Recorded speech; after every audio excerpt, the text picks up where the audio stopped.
Welcome to another live stream, folks. Week 3 is here, and I'm simply here to update you on injuries, usage of certain players, and give more plug-and-play options while answering all of your start and sit fantasy football related questions. Any questions you have at all, pop them in the comment section below. Leave a like and subscribe if you're getting value out of these live streams. Again, for the format, typically early on in the week, we're giving you pre-produced content. What does that look like? 10 to 15 minute videos that you can kind of snack on and look at throughout the week. My rankings, waiver wire ads, trade options, or anything you guys want, comment those as well. But later throughout the week, we're going live as the time ticks down ahead of the noon slate here on Sunday, where the majority of games are being played, because I want to be able to answer your questions in live time. So folks, leave a like and subscribe if we're helping you at all. But of course, comment your questions. Let's get right into it. We're going to start with Isaiah Pacheco. He is in against the Chicago Bears today. Pacheco was questionable throughout the entire week, but even a limited workload should bode well for him. The Chiefs are 12.5-point favorites at the moment, and the Bears have had criticisms internally about the play calling. They're kind of falling apart at the seams since they've struggled to move the ball on offense. Among many other issues, I expect it to be a blowout, and Kansas City is projected to take control of this game early. 12.5-point favorites is pretty significant, right? And from there, it could be a run-heavy last quarter and a half. Kadarius Toney is leaning towards playing against Chicago as well. This matchup is awesome on paper. Chicago not only has an abysmal offense, it hasn't put together a ton of great long drives, but their secondary is allowing 277 passing yards per game. My problem with Kadarius Toney isn't what he did in week 1. I'm actually well over that. It's the fact that outside of Travis Kelce, I can't confidently say that Toney is the second option, which is what he was advertised as coming into the season. MVS, Justin Watson, Rashee Rice, and as of late, Sky Moore, although he's the least reliable so far. They also take a decent enough amount of volume to concern me a bit here about Toney. Now we factor that Toney is not 100% at the moment. Not a big fan of this situation. And folks, I see your questions. I'll be answering those in just a second, right after I fire these updates out. So stick around for just a couple of minutes. Amon-Ra St. Brown is in against Atlanta. The Lions were monitoring a toe injury and had listed St. Brown as questionable until last night. He should be good to go. So far in 2023, St. Brown has stuck to his reputation as a reliable receiver who capitalized regardless of volume. He leads all Lions receivers with targets. He's the main guy once again. It's a tough matchup against Atlanta this week. They are only allowing 133 pass yards per game, so be careful here. But I've said this all week. They've played against Bryce Young in his debut and Jordan Love in his third career start. So that may be part of the reason there's not a whole lot of passing volume. Still think Atlanta has a relatively strong secondary, and they're healthy right now. Josh Reynolds also in against Atlanta. Reynolds should be good to go ahead of this game and seems to be in better shape, at least health-wise, than St. Brown. It's reported by RotoWire that St. Brown will have a steel plate in his shoe to reduce the pain. Reynolds is obviously coming off of that monster 2-touchdown game in week 2, and now that's 2 weeks in a row where he has scored in the double digits. Really starting to become a fan of this second option here. But if either of these guys are reported to have a snap count ahead of noon kickoff, so in the next hour and a half, maybe, just maybe, pivot to somebody like Sam Laporta, who has been the team's consistent third option in the passing game. DK Metcalf expected to play against Carolina. Metcalf had been battling a rib injury all week. Obviously, you have a little more time to monitor this one, seeing that the game isn't until the late afternoon slate. Carolina is allowing just 149 passing yards per game through a pair of weeks, so it could be a tough matchup, but Metcalf is still the main option on this team as JSN works his way into the offense, while Tyler Lockett is the definitive number 2. Christian Watson questionable against the New Orleans Saints.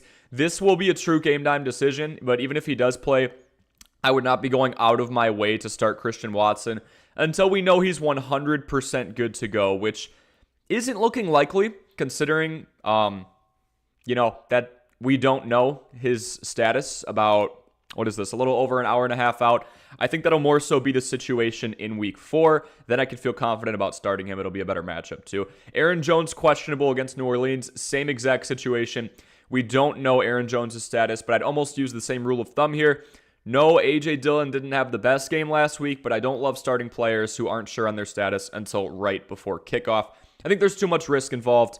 Usage updates. So Jahmyr Gibbs expected to get a bulk of the workload today. No shocker here. with David Montgomery out. And even if Jahmyr Gibbs looks more like he did last week with not much efficiency on the ground, that's completely fine. He's had 9 targets through the air, or he had 9 targets through the air in week 2, something we love to see. Jaylen Warren expected to have more of a role. This is one I'm a really big fan of because in half point and standard PPR leagues, this guy's a pass catcher. I mean, Najee Harris has actually been relatively efficient. We'll give him his props, even though I'm not the biggest fan of him. I mean, so far he's averaging over 4 yards per carry, better than last year. But last year, Warren had him beat in efficiency, yards per carry, yards after contact per attempt, and points per play. Warren so far is Kenny Pickett's second favorite receiving option. He has 12 targets on the year. Najee Harris only has 4. Remedies, plug and plays, whatever you want to call them. For mine, this week it's Jerick McKinnon against the Bears, Chase Reynolds, Rashee Rice, Sam Laporta, Jaden Reed coming off the 2-touchdown week, especially if Christian Watson is not 100% good to go, Baker Mayfield, and Jordan Love. Folks, let's hop into those questions. Thanks for your patience. We start with Richard Hernandez. Standard league, thank you for that. Need a flex. Drake London, Jerry Jeudy, Jerome Ford, or James Conner. I mean, James Conner obviously has the toughest matchup of them all, considering that he is going up against the Dallas Cowboys. I'm a team that top to bottom does look like Super Bowl contenders this year. Game script wise, I don't love James Conner, especially, I mean, even in a standard league, right, where we don't care too much about pass catching. James Conner, if we find him down here, the line is -13 in favor of the Dallas Cowboys. That to me says pass-heavy offense for Arizona, specifically in the second half when they're probably trying to play catch-up. -800 money line for you bettors. Yeah, that's real enticing, right? But, yeah, Arizona looked okay against the Giants, but I'm giving that more so to the fact that the Giants have honestly looked terrible through 2 weeks. Definitely regressing. James Conner, don't love it just because it's a tough matchup, and it probably won't be a run-heavy scheme today. So then we have Drake London, Jerry Jeudy, or Jerome Ford. Jerome Ford was very efficient. I do want to give him his props there. We'll go here and just take a quick look at what he did. I believe it was 16 rushes for over 100 yards.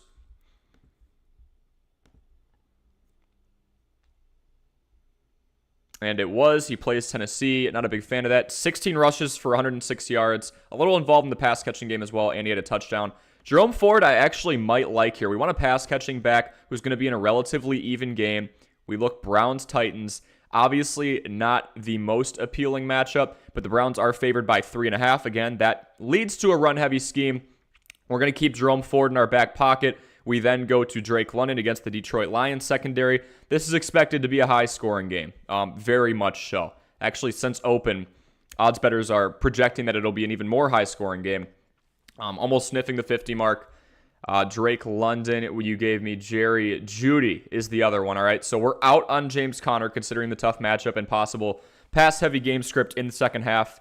Jerome Ford, I like a decent amount. Jerry Jeudy in that matchup it's pretty enticing against Miami. Not only is their secondary absolutely horrible, but Miami is favored by a touchdown and they're at home, meaning the Broncos are probably going to have to go throw heavy. And we saw them go throw heavy against the Commanders, but Jeudy and Sutton actually weren't nearly as involved as we thought. Mims got kind of involved. I don't love Jeudy also just because Russell Wilson has not been protected a whole lot last year or this year. So I am personally between Drake London and Jerome Ford.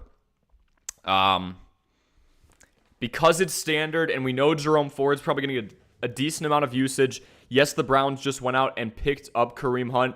I think I'm rolling Jerome Ford, but I'm honestly going to give you two. I'll say Jerome Ford or Drake London. Take your pick. It's all about if you believe that the Falcons are going to go throw heavy, but I think we have two good situations here. We have a team in the Browns that's favored. Jerome Ford looked efficient in week 1. No, he's no Nick Chubb, but there is pass catching upside. And then we also have a Falcons team that is considered an underdog. It's in Detroit. Desmond Ridder, I mean, how much is he going to throw the ball, right? When you have two pretty efficient backs, and that's an understatement, in Bijan Robinson and Tyler Algier in the backfield. But I think I'm going to go Drake London or Jerome Ford. Jerry Jeudy is a close third option. I just don't love the offense in general, but it's a great matchup. If it was PPR, I might lean more towards him. All right, and then we got Tino. Good to see you in here, Tino. James Cook or St. Brown, should I worry about his toe? So I'll give you a little bit on St. Brown here. And folks, if you're popping in, please put those questions in the comment section below. An hour and a half out from the first afternoon slate here to kick off week 3, really, outside of the Thursday game. So pop any questions you have in the comment section below. Just give me league format.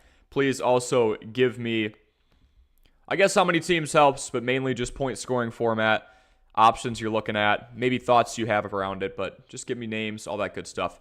And we will do some thorough research for you on this Sunday morning. So Tino, James Cook or St. Brown. I mean, James Cook has a pretty optimal matchup here considering they are playing against the Commanders team that hasn't truly been tested yet. I'm kind of shocked the Bills aren't more than 5.5-point favorites, if I'm being honest. I mean, yes, it is in Washington, but Washington hasn't played anybody yet. They really haven't. They've played the Cardinals and the Broncos, who have both looked pretty bad. They are going to have a decent test coming up here. Bills, Eagles, then they'll go back to the Bears, Falcons, then the Giants, then the Eagles again. But in general, I mean, James Cook is one of the most efficient backs. I thought I was logged in the league right now, and I was really high on James Cook for two reasons. One, super efficient last year with some pass catching upside. We'll call that 1.5 reasons. But two, I mean, he's going to be on a team that's expected to win over 11 games this year. So you're going to see a lot of touches. He was already seeing a decent amount of touches towards the end of last year. To an extent. We got 20 here, then we got 13 here, then we got 11. We saw stints, right? We saw samples of James Cook. But what was really enticing to me about James Cook was the efficiency that we saw, was the pass catching upside, considering he really wasn't playing a whole lot. And we've seen more efficiency. We've seen 10 targets through 2 games. That's projecting in the ballpark of about 60 to 65 to 70. Pretty happy with that. Again, small sample size. But we have another game here where this team is favored by 5.5 points. I mean, Tino, I'm assuming this is PPR, if you want to clarify that. Let me know if this is PPR, half PPR, standard. But James Cook, I mean, not the most excited about him in the first week. Again, this is half PPR, so that's why the point totals look a little smaller, but 5.7, 4.6. He's given us double digits over the course of the first 2 weeks, and this is his highest projected total yet because of the efficiency we've seen, because of the pass catching upside. He caught all 4 of his targets. I'm a really big fan of James Cook here in a game that I expect the Bills to win pretty handily. I would not worry about St. Brown right now. By that, I mean I would not mess with him, Tino. I mean, pretty tough matchup, right, against an Atlanta Falcons secondary that's allowing less than 150 passing yards per game. Yes, Jared Goff is a veteran quarterback, while those first 2 quarterbacks we named, not so much full PPR. All right, thank you, Tino. I'm probably going to go James Cook just because of the game script. I really do like the situation for him here. And if we want to pivot to game script as well and look at how we think this game could turn out, I mean, the Falcons are favorites. So if anything, they're probably going to run the ball a little bit more down the stretch. And maybe it's more so of a Jahmyr Gibbs game because not only are the Lions expected to win, it's pretty much an even line considering they're at home. But it's a tough secondary. And I think, if anything, the front 7 of the Atlanta Falcons is something we'd want to be tested a little bit more. I'm going to go James Cook confidently because of a couple of those reasons. All right, so we got Matt Solison here. Good to see you in here, Matt. Folks, leave a like and subscribe if you haven't already. We're answering all of your questions heading into week 3 and doing some pretty in-depth research on them as well to make sure we give you the best chances to out-research your fantasy opponent. Matt says, need 2 out of Rachaad White, Joe Mixon, Jerome Ford, and Brian Robinson. This one's interesting. I kind of expect Brian Robinson, even though he's had a decent amount of volume, to come down to earth. Again, this is a team that's expected to lose by 5.5. Sam Howell, in my opinion, looks good, but really hasn't been tested yet. And, I mean, yes, Brian Robinson has looked nice. I will say that. But if we look a little deeper, I'll go here because we get some more information out of it. I mean, we can agree. Antonio Gibson, pretty much a non-factor so far. Brian Robinson, I have a couple of red flags. Okay, one, we had a couple of wins for a Commanders team that I still don't think is all that good. Arizona might be the worst team in the entire league, although the Bears are giving them a run for their money. Denver might be the most disappointing team in the entire league after the expectations that were set for them last year. All that aside, Brian Robinson has been touchdown and volume reliant. He hasn't been efficient. You put these two together and he's averaging right at, or if not a bit under, 4 yards per carry. He has half the team's touchdowns. They have 6. He has 3 of them. He has over 20 touches per game, and his team has been winning. So he has needed his team to win. He's needed over 20 touches a game, and he's needed some touchdowns. And here, he barely had a double-digit performance, despite the fact he had 20 touches and a touchdown. And he's really not that involved in the pass-catching game, okay? He's kind of there. But now you have a team in Buffalo that is expected to win by 5.5, and I do think it could be more than that. I think they cover this week. So you don't have the whole winning thing. And as a result, those kind of go hand in hand. There's some correlation between being behind in a game and going more pass heavy, meaning unless Brian Robinson's more involved in the pass catching game, maybe we don't get a lot from him this week. I would not expect him to get 20 rushes unless this is a ball game. I wouldn't. All right. So I'm going to strike out Brian Robinson, Matt. So we're between Jerome Ford, Rachaad White, and Joe Mixon. Mixon's interesting. Obviously, we have to wait for it until Monday night. If Joe Burrow's out or banged up, and I think that's pretty much certain at this point, even if he plays, he's not going to be 100%. I expect to see some more reliance on Joe Mixon. This team is still favored by 2.5. So that one's pretty enticing to me. Jerome Ford, again, Kareem Hunt is in, but we know that Jerome Ford is the RB1 option. Stefanski clarified that. Tennessee Titans front is pretty tough, I will say. So we had Jerome Ford, already struck out Brian Robinson. Rachaad White was the other one. Tampa Bay, Rachaad White.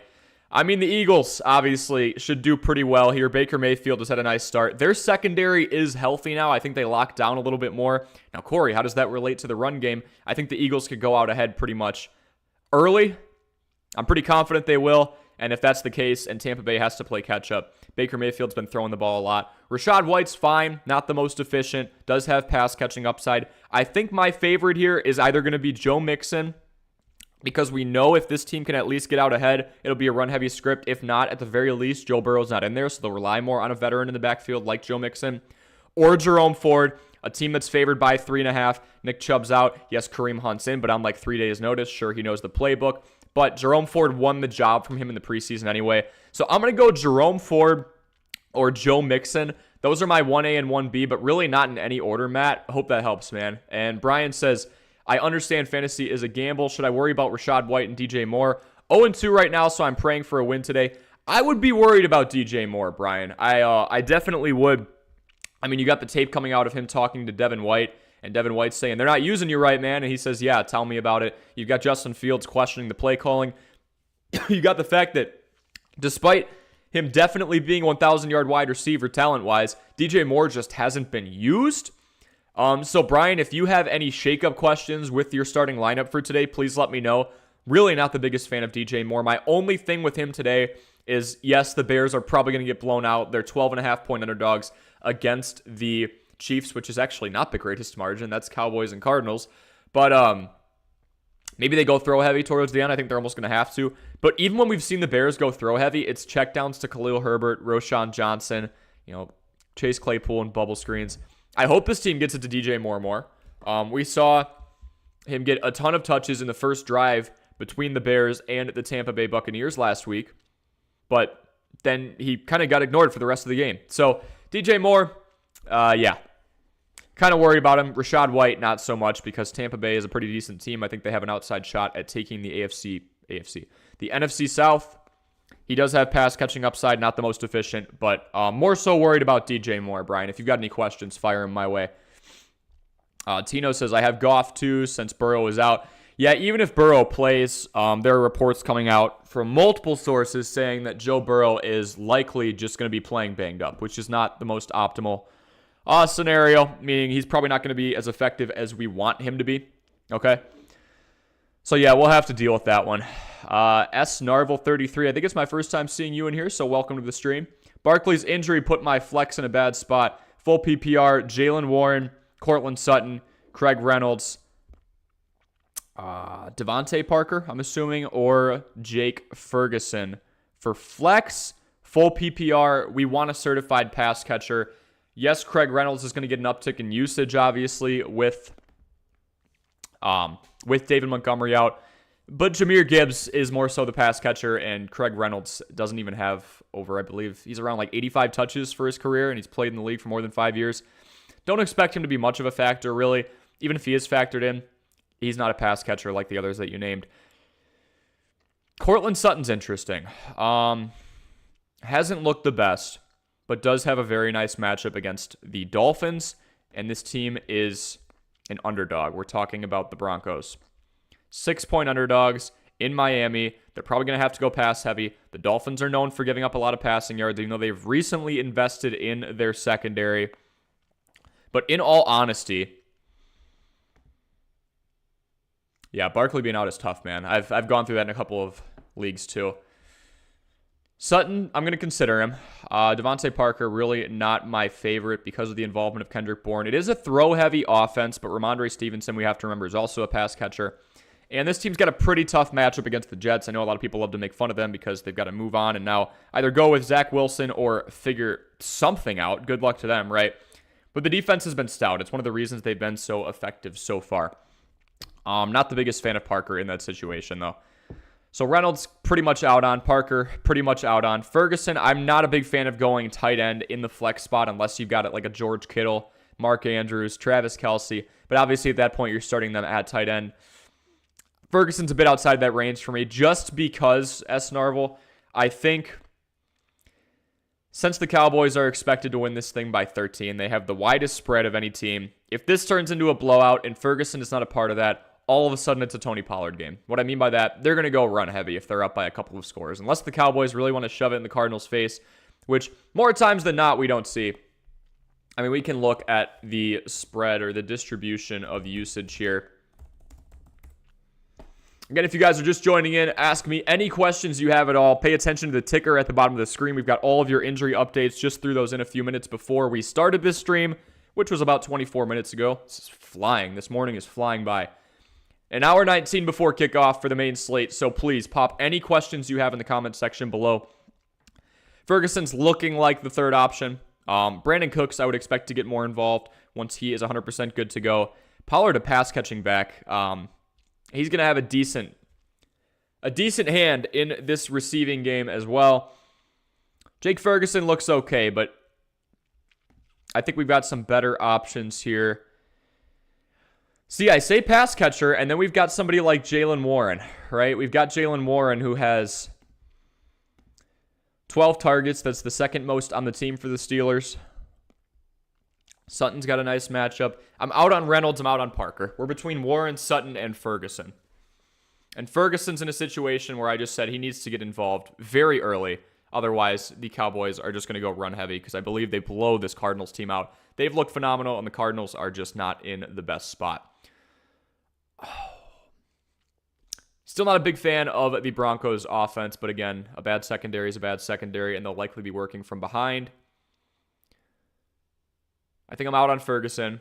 I'm going to go either Jaylen Warren, and I know I said I usually in flex spots don't take a running back, but because Jaylen Warren has the second most targets on the team, he's basically the Tony Pollard right now of the Steelers. If we look at Tony Pollard last year, is he going to take over the RB1 spot? Maybe not. So maybe we're looking at like middle of 2021 Tony Pollard.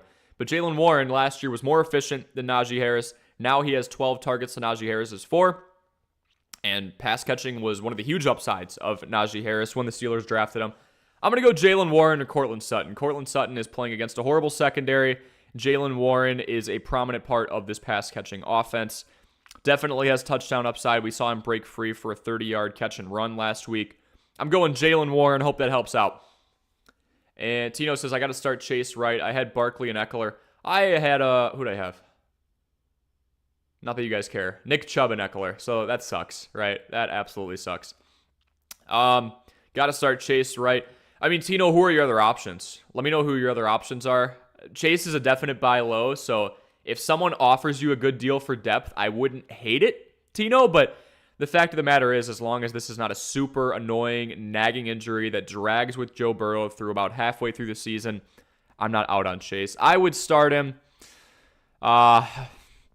It's tough. It's tough.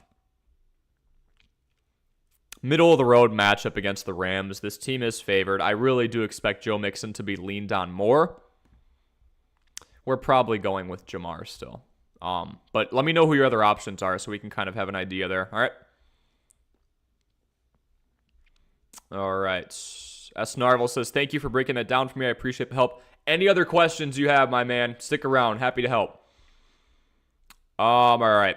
Pray. Pick 2. DeAndre Hopkins, Christian Kirk, Adam Thielen. Hopkins was just decided as healthy. He was somebody I meant to put in the ticker below. Awesome. So Hopkins good to go. Now, Hopkins game time decision, right? We have to keep that in mind. He was basically a game time decision. We're just outside an hour to go.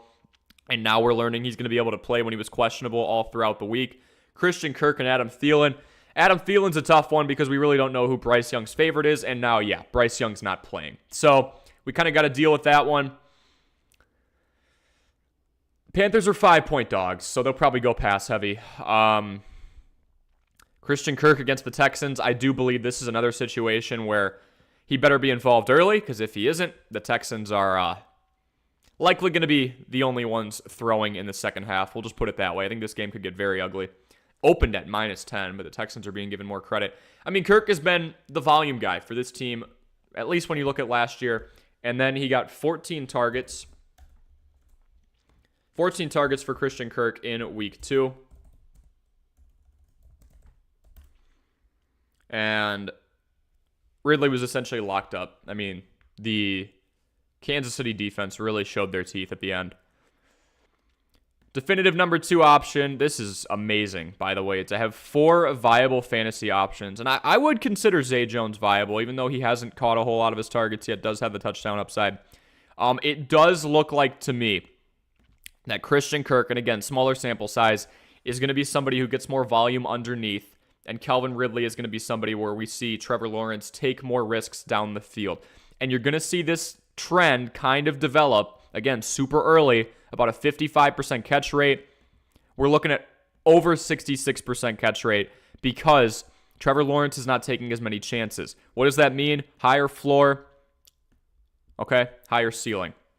This guy could go off for almost 200 yards one day. Christian Kirk will probably never do that. Maybe if Ridley's out or we see some anomaly, Christian Kirk's going to get you your 7 receptions for 80 yards. And if he gets a touchdown, cool. Otherwise, you got 15. Calvin Ridley's going to get you your 6 receptions for 105 yards and maybe 2 touchdowns, maybe no touchdowns, but there's more risk involved, if that makes sense. Christian Kirk, I really do like. I think he will get volume. And Houston's secondary, still not the best, absolutely not the worst. They're actually middle of the road. I'd consider it one of their strengths. But not a big fan of DeAndre Hopkins, considering he was nearly a game-time decision. Adam Thielen, I mean, it's a calm, cool, and collected Andy Dalton under center. I don't want to give him too much credit, but you compare him to somebody like Bryce Young, who's only 2 weeks into his NFL career. Yeah, right? So really not a big fan of Thielen just because we've seen Hayden Hurst get involved. We've heard that Chark could be the wide receiver 1. I mean, there are a lot of options, and then you also have the fact that Chuba Hubbard is pretty dang efficient and maybe even takes that spot from Miles Sanders a few weeks down the road. That's going to be something I monitor very closely. Picking 2 between them, oh, man, okay. Even with him hurt, DeAndre Hopkins is obviously somebody who's going to see volume. Ryan Tannehill has aimed at him a decent amount so far. I think I'm going Hopkins and Kirk just because they're stronger players. There's more involvement, okay? Jelly of the Month says, good morning. Good morning, man. Half PPR, Josh Reynolds or Jayden Reed. Ooh. I mean, Jayden Reed, right? 2 touchdowns last week. Christian Watson, we are still waiting to see if he's good to go. Folks, let me know. I mean, I can look it up here. When I started this stream, we didn't know.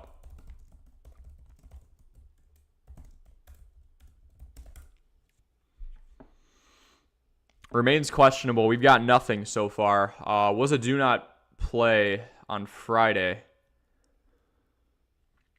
I mean, Josh Reynolds and Jayden Reed both coming off of 2 touchdown performances, and we're both kind of sitting on, hey, is the other wide receiver really going to play a whole lot? Now, Josh Reynolds, the situation with him is he was also considered hurt coming into the game.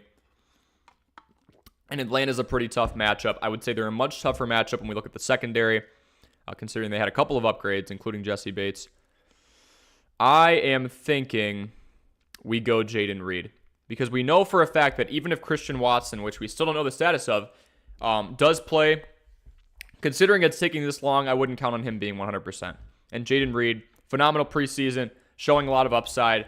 Jordan Love throwing the ball here and there, and when he does, more often than not, things go well when he throws it in the direction of Jayden Reed. Also starting Amon-Ra St. Brown, same league. Good to know. Not a big fan of wide receiver stacks, especially when you're going up against a pretty tough secondary in Atlanta. And they're favored. So again, this could be more so of a Jahmyr Gibbs and Craig Reynolds game, but Craig Reynolds, I think, is going to take a back seat to somebody who's super efficient and obviously someone who has more draft capital in Jahmyr Gibbs. All right. So I'm going to roll with Jayden Reed, especially knowing that stack. Brian says, currently have a 61 to 39 chance of a win. Okay. Have a Hurts. If Jalen Hurts, Raheem Mostert, Travis Etienne, Devontae Adams, CeeDee Lamb. This is a solid team. Tyler Higbee, Mike Williams. Great matchup. Great matchup against the Vikings today. Seattle defense and the kicker in Aubrey. Okay. Although I have a good team, just worried about the volatility of tight end. I mean, that's the world we live in, Brian. We have 4 or 5 guarantees. We have Travis Kelce, George Kittle, who finally bounced back, right, in week 3. We have TJ Hawkinson. We have Mark Andrews. And, insert 5th candidate here. Zach Ertz has the most volume of anybody right now, at least in terms of targets. You'll have guys like Cole Kmet pop up. You'll have Hayden Hurst have a great first week. There's always going to be volatility at the tight end position. Tyler Higbee is a staple of this offense. Tutu Atwell and Puka Nacua look awesome. My nervousness with that, right, is we don't know Puka's status yet. He's questionable. I would guess he plays. He was questionable going into the 49ers game, and I haven't heard of anything progressing, and we saw what he did there. So I would assume he's playing.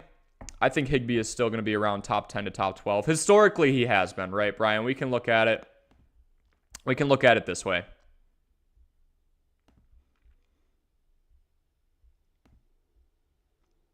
Let me just hop in here because it's actually going to be PPR. This is somebody who we have grown to understand is going to be somewhat reliable. Small sample size here. So we're looking at 6th, 14th, 18th, 8th. Although that is a decent amount of volatility, from a tight end perspective, I would say he's pretty dang consistent looking back to 2019. I don't hate Tyler Higbee. I know it's a frustrating start when you have someone who's only gotten you 12 points through 2 weeks. And is tight end 27 right now. If Zach Ertz is available or Sam Laporta, I don't hate that because they are at least seeing more volume. But, yeah, Brian, let me know who's available for the tight end position, and I can give you an idea. But Tyler Higbee, in my opinion, although there is a lot of variability, he's one of the more reliable ones. You have a great team, though. I mean, to have CeeDee Lamb, Devontae Adams, Jalen Hurts, top 3 quarterback from a fantasy football perspective, Mike Williams in that matchup today, Seattle's defense in that matchup today, I'm okay with this. Matt says, need one. Jahan Dotson, Jaylen Warren, Marquise Brown, full PPR. I want to say Marquise Brown because the Cowboys are going to probably blow the doors off that thing, and it's going to be a throw-heavy offense. Jahan Dotson, definitely not against the Bills because that's just a really tough matchup, and I don't think the Cowboys let up a whole lot. Those two are kind of in the same spot. The difference is Jahan Dotson has to compete with Terry McLaurin and Curtis Samuel. So at least we know Marquise Brown is the number 1 option. Jaylen Warren, I don't love him enough to take him over somebody like Marquise Brown. I don't love him enough to take him over a lot of wide receiver ones. If we were talking JSN or, I don't know, like Christian Watson if healthy, there are a few wide receiver ones I would take him over. JSN obviously a wide receiver 2/3 right now. I would take Jaylen Warren over Jahan Dotson. But even with the pass catching upside we're seeing with 12 targets so far, yeah, I think I'm going to go with Marquise Brown on this one because they're probably going to lose by a lot. It'll have to be pass heavy rather quickly, and we don't need much from him. Looked pretty good in that Giants game. Again, the Giants are pretty horrible. But we're going to go with Marquise Brown, then Jaylen Warren, then Jahan Dotson in that order, in my opinion. Brian says opponent has Lamar Jackson, Tony Pollard. Tony Pollard's probably going to have a pretty good game because, obviously, Dallas expected to win by a lot, and then you go run heavy. I say the same thing about James Cook against the Commanders today, but it shouldn't be as ugly. Rachaad White, Jalen Waddle. I believe Waddle's out. Pretty sure Jalen Waddle is out.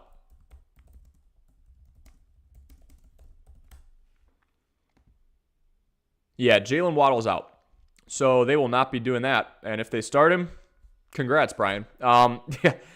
DJ Moore, Pat Freiermuth, Tyler Lockett, Philly defense, and Harrison Butker. I say you match up well. I mean, all is fair in fantasy. Anything can happen.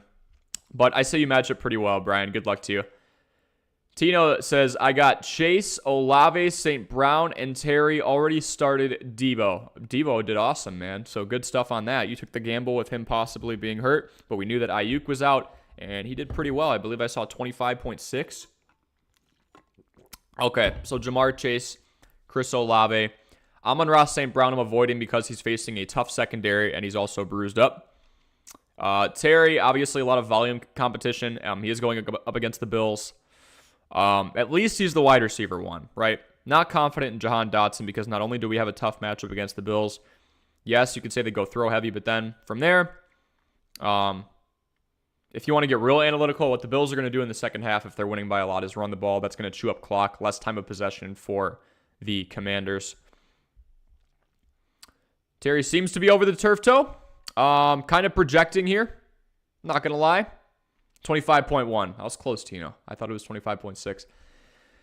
Jamar, there's just so much. It's a nightmare, right? We're going into Monday night. There is no Joe Burrow. Chris Olave has looked pretty good. Going up against the Packers, I don't love it. He's probably going to have to line up against Jair Alexander, but he does have Michael Thomas healthy, meaning there's going to be some distractions out there, and maybe Jair has to switch around, which could be of benefit to Mr. Olave. The only one I would pick over Chase in this situation, because St. Brown's bruised up and because Terry has a pretty tough matchup, and there's a pretty wide distribution of targets if we look at the Commanders. It's like a four-pony race here.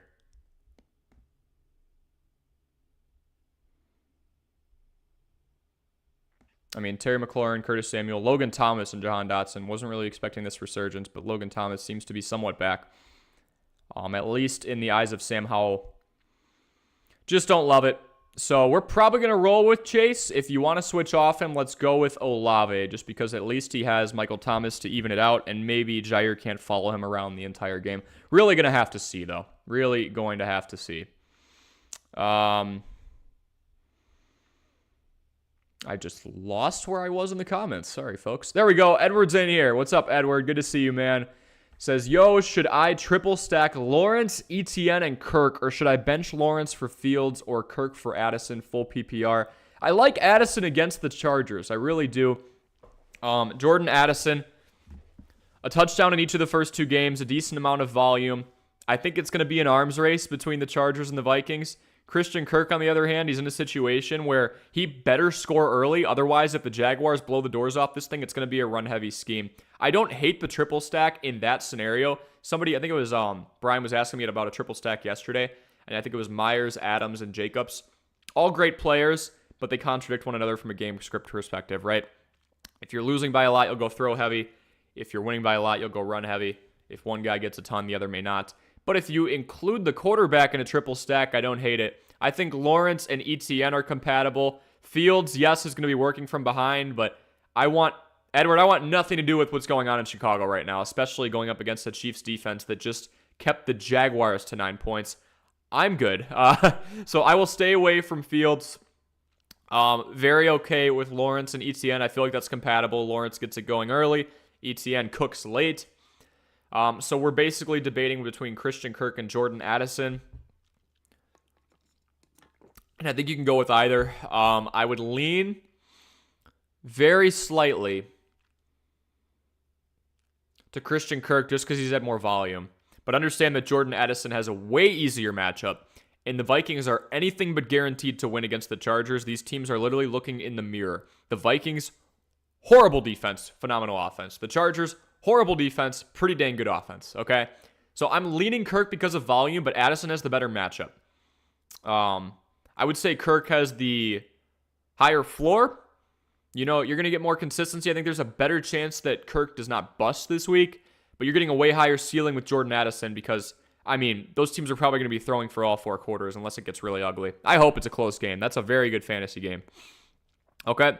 Will Cam Akers play today? I mean, just called in, Jadis. I'd have to check. He's had nearly the full week. Does not look like he's playing. Unlikely to make Vikings debut. Too soon. I mean, yeah, Jadis, I mean, from a logistical standpoint, we just got to look at the fact that he's still got his Rams headshot in there. Obviously has to learn the playbook, get to know everything there. Madison has not looked good, though. So keep an eye on Cam Akers. I mean, there's a reason he's rostered in 81% of leagues. Obviously, this is on Sleeper. Myles Gaskin's back there too, but Cam Akers jumped him in the depth chart. And if we look at what Madison has done so far, I got curious because I was watching Alexander Madison. I know he's not supposed to be super fast, but he ran a 4.67 40-yard dash. Yeah, not great. Pass catching upside is somewhat bailing him out. I mean, somewhat. 10 targets is something to be excited about for sure. Did have the touchdown here to bail him out. But this is not fun. I mean, lots of snaps. I expect that to go down with the acquisition of Akers. No Akers today, though. No Akers. Doesn't Akers have to go through physicals? Yeah. So, I mean, Jadis, there's a variety of things. It's really hard to plug somebody in right away and say, all right, here we go. You're ready. Jelly of the month, full PPR. Rachaad White is my current pick. Am I switching with Javonte Williams or Jakobi Meyers? Jakobi Meyers coming off of that ugly hit that caused a concussion. And Javonte Williams, obviously, going up against the Dolphins. If Javonte Williams can get involved in the pass-catching game, I do like him. Rachaad White's going to have a tough matchup against the Eagles for sure. I don't think that the Bucs are going to be in a position to run the ball a lot. So Javonte could be interesting, but I don't think that the Broncos are going to be in a position to run the ball a lot because they're likely going to get blown out by this team, if I'd have to guess. I mean, no Jalen Waddle could change a few things for sure. Jakobi Meyers, that is interesting to me, especially when you look at the fact that the Steelers still have a pretty tough secondary. The Raiders are favored by 3, which kind of shocks me.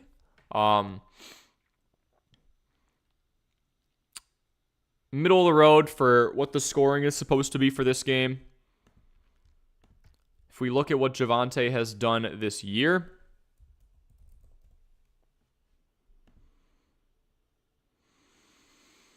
not the most efficient. Does have pass catching upside. This was a pretty tough matchup, especially with Chase Young back. They were losing, and it was a shootout, yet he still wasn't involved. This could be another shootout, to be honest.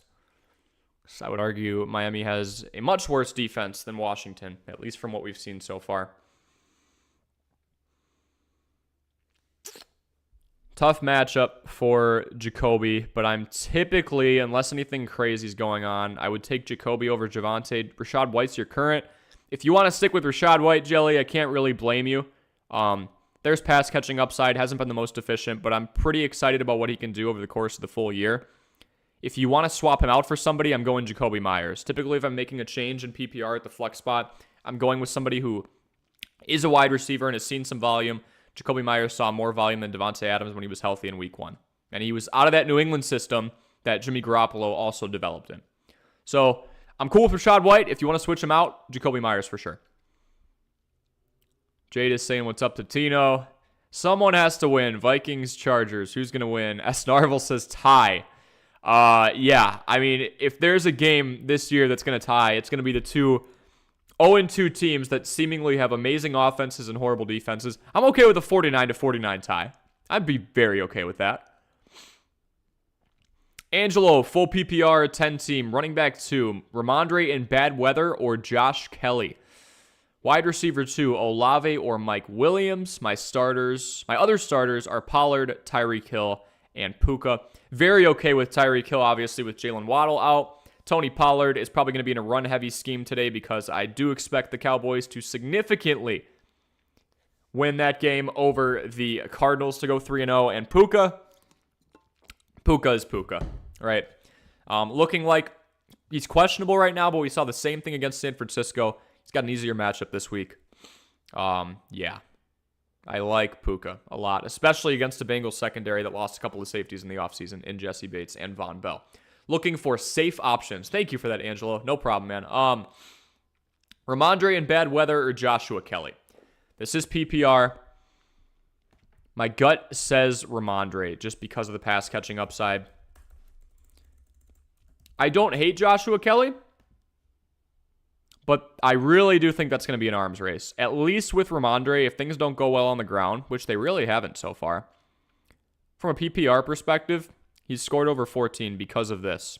And he's not touchdown reliant. He's had 1 so far. He was able to score over 14 here. Was 12 for 25, but was 6 for 64 through the air. This is a pass-heavy offense that, under Bill O'Brien, is looking like it's willing to involve Ramondre Stevenson, especially when Mac Jones gets pressured.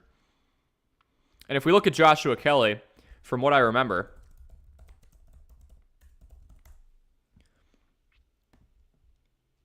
really need to set up my mouse. Every time I type, this entire screen just jiggles.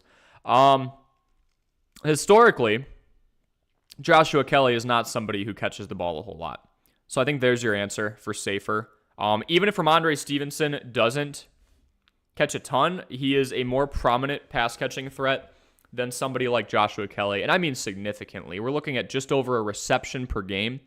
And if you want to look historically at Ramondre Stevenson, yes, the offense has changed. They're swapping through offensive coordinators. But Ramondre Stevenson is averaging triple. So if we're looking at the law of large numbers, we have someone who's averaging triple the amount of pass-catching involvement. Bad weather. If anything, the passing options might be more so to Ramondre Stevenson. Dump-off passes to somebody who has been pretty reliable so far. I'm going Ramondre, Angelo, for that first one. All right. Ramondre for the first one. Olave or Mike Williams? Olave against that Packers secondary or Mike Williams against the Vikings? Looking for safe options. Safe is the wide receiver one on almost any team. I'd leave a few out, but Olave is definitely not one of those. Now, Olave does have a tougher matchup, but keep in mind there is also Michael Thomas. Is Jair Alexander going to have to pick a side? I think Chris Olave is the safe option. Mike Williams very well could outscore him. But Mike Williams has a lot of volume competition right now. Chris Olave, I don't know if we can say he does. It's Michael Thomas. Juwan Johnson hasn't been too involved. Alvin Kamara's out. Jamal Williams doesn't catch the ball anyway, but he's out. Olave is the safe option. Tougher matchup. Primary receiver. Gets more volume. Has gotten more volume than Mike Williams since he entered the league significantly. But Mike Williams has an awesome matchup against the Vikings, and if we get a shootout that goes into the 30s both ways, Mike Williams could very well give you 20 plus. But Chris Olave is safer. And I love that you have Pollard. I love that you have Tyreek, especially with the fact that he's probably going to get even more usage now. And I love Puka. Puka's just a fun story. And as long as he plays, we like him against the new Bengals secondary. We'll put it that way. That's Narvo saying inactive. Yep, regarding Cam Akers. Edward, triple stacking is so scary. I'm unsure with Addison versus Kirk. I mean, I think Addison and Kirk, that's probably one of my favorite stacks. Oh, with Addison versus Kirk. I gotcha. Christian Kirk, that is. Yeah, I'll say this, Edward. I mean, Addison, like I said before, has the higher ceiling. Kirk has the higher floor. Kirk saw 14 targets last week. There's a lot of volume competition there. Addison doesn't have as much. It's still Justin Jefferson and TJ Hawkinson. If you don't want to go with the triple stack, especially in a game where the Jaguars could go up by a lot and then they revert to just running it and you're kind of screwed there, maybe we go with Jordan Addison. Because Jordan Addison's in a game that probably is going to see a lot of passing on both ends. Brian says, yeah, my opponent still has Waddle in their lineup, hoping they won't notice. I mean, time is ticking, man. Time is ticking. That's a noon game. Time is ticking. That would be something. Tino says, Jair is out today for the Packers. Oh, my. Okay. I'm not sure I knew that. I'll be honest with you, folks. Angelo, definitely Olave, then. I'm going to go with Olave. Pretty confidently now. Yeah. Williams could still have a great day against the Vikings secondary, or lack thereof. Cowboys gonna millie-whop the Cardinals, says Jadis. Joe, good to see you in here, Joe.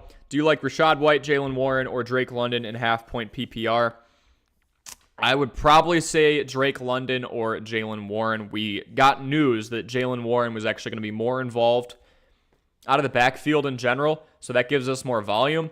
Drake London just has a pretty easy matchup against the Lions secondary. With that being said, the Lions are expected to win, so they probably go more throw heavy. Rachaad White, tough matchup against the Eagles, and they might not be in a situation, talking about the Bucs here, to run the ball a whole lot if they go down. So that's kind of where I'm thinking there. Jadis says, hey, Armchair, agree or disagree? One of the Monday night games should have been Sunday instead of Raiders versus Steelers. Yeah, not a big fan of Raiders versus Steelers. It might not be as interesting on Monday night with the Bengals and Rams, but I would have liked to see that flexed maybe. Who's going to win? Bills, Commanders, because if Commanders win, they're the real deal. Definitely Bills. I like the Commanders story. I like Sam Howell coming in there looking calm, cool, and collected. But the fact of the matter is he's taken down the Broncos and the Cardinals. So I think there's a bit of a gap between those guys and the Bills right now. Super Bowl rematch, Rams-Bengals tomorrow. Yeah, I was thinking about that. Is Joe Burrow out, Armchair? Yeah, we don't know yet. Looking like a game-time decision. If he does play, it looks like he's going to be playing hurt for the next couple of weeks. Angelo says, you're the man, no problem. Matt Ryan and Carson Wentz are eyeing the Jets if Zach Wilson isn't the guy. I would like Carson Wentz because at least I feel like he had more in the tank when he left. And folks, my computer's going to die, so I'm going to go on a quick pause. Stream is still going. Hang around, stack your questions up. I will literally be right back in like 60 seconds.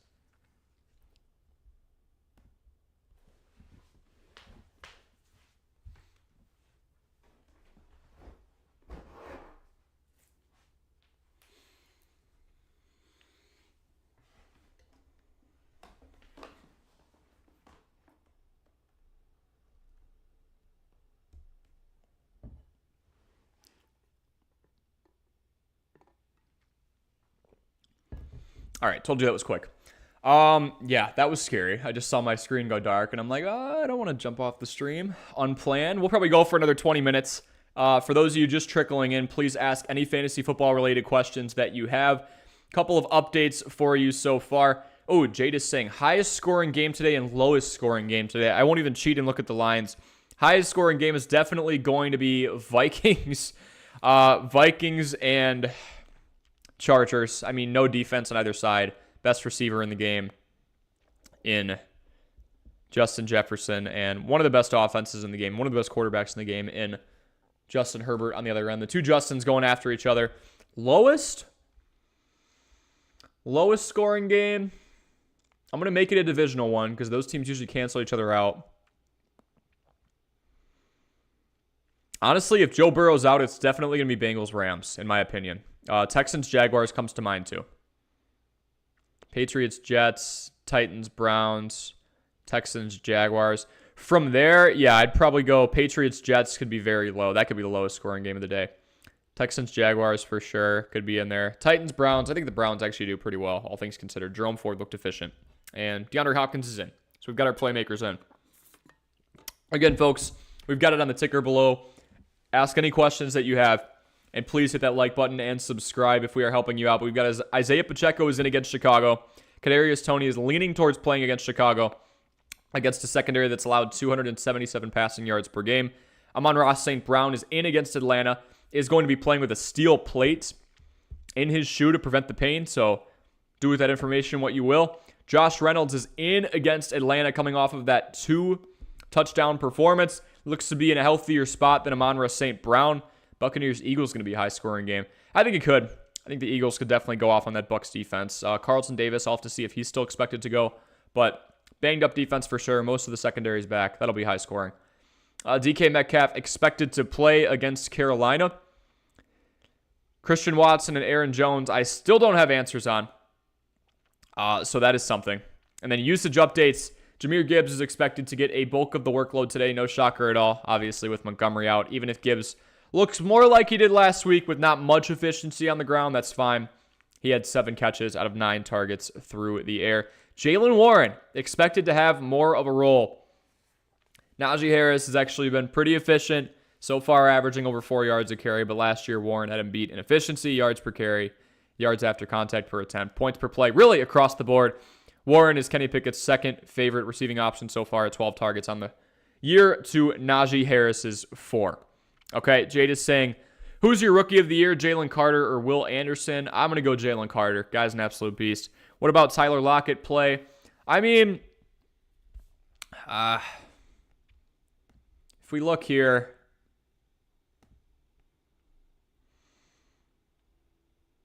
I hate to always revert here, but I do think that the Seahawks could handle the Panthers, even with Andy Dalton under center. I feel like Andy Dalton actually gives them a better shot to win right now because Bryce Young is such a raw product still. Mainly just short. I guess not a raw product, but by that I mean, just a couple of games into his NFL career, while Andy Dalton's played over 160 games now. Tyler Lockett could be decent, coming off a phenomenal week against the Lions. But I wouldn't expect him to go too far above his projected value if he does at all. And then rookie of the year on offense, I'd probably go Bijan. The Lions passed up on Bijan Robinson. Yeah, that one's a little...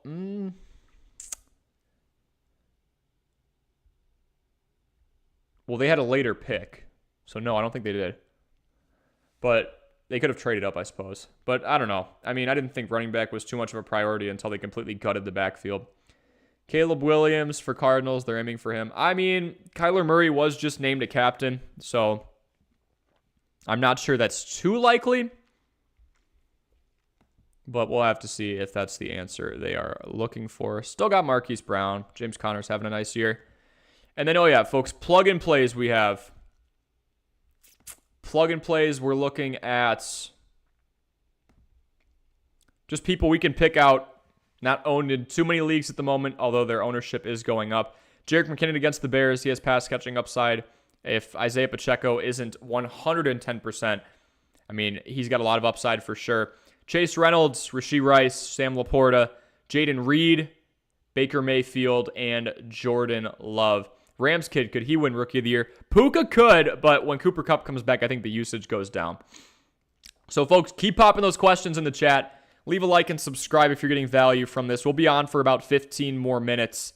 Really looking forward to Week 3. I think this is really where rubber hits the road. We learn a lot about these teams, especially with all of the injuries. Who's going to get used a ton. We can just look at some other options here while you guys continue to pop more questions in the chat.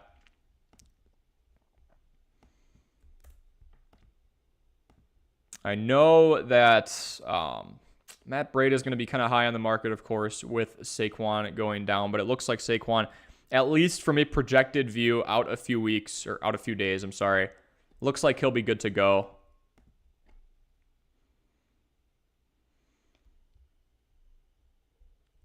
Actually, let's go back to available. There were a couple other ones I was looking for. Rashad Penny should not be owned in any of your leagues. I wanted to cover this before. The guy is getting paid less than Boston Scott. The Eagles have no financial ties to him whatsoever. Extremely injury prone. And sadly enough, one of the most efficient backs that we've ever seen. It is a small sample size, but around 6 yards per carry for his career. You could see there's really not much belief in him. That's not mathing, by the way. 4.9 yards a carry. It'd be 4. Devin Singletary could be interesting because Dameon Pierce hasn't looked too efficient so far. As I said before, Jerick McKinnon. Jamal Williams now on the IR.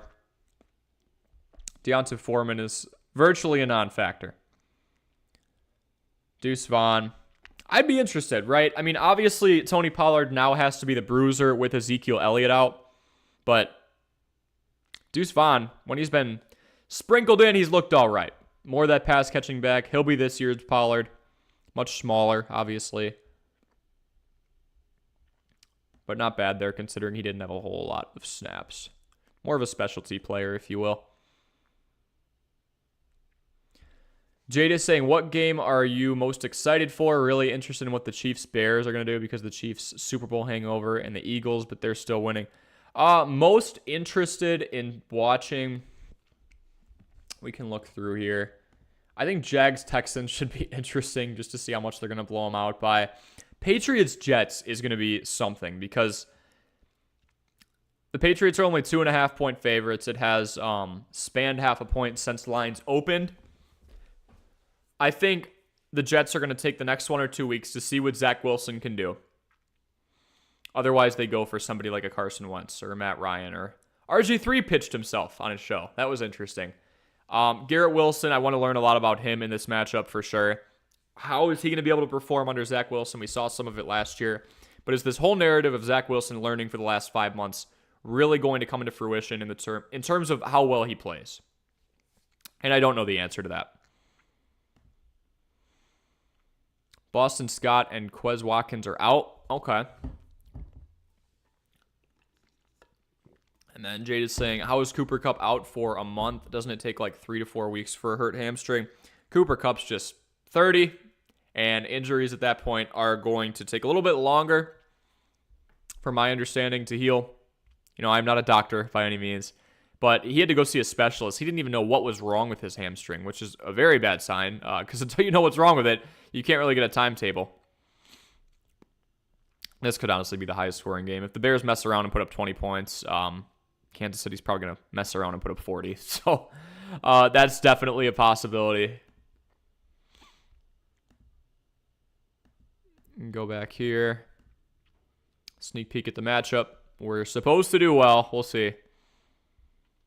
Really not opposed to taking Baker Mayfield in a few leagues. I mean, rostered in 23%. Huge stigma around his name because he's the number 1 overall pick. He's supposed to be phenomenal. Definitely jumped around the league a little bit, but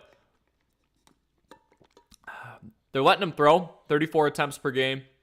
Some tough matchups coming up, but then things really do open up. There's Detroit, Houston down the road, Tennessee, and then some more tough ones with San Francisco.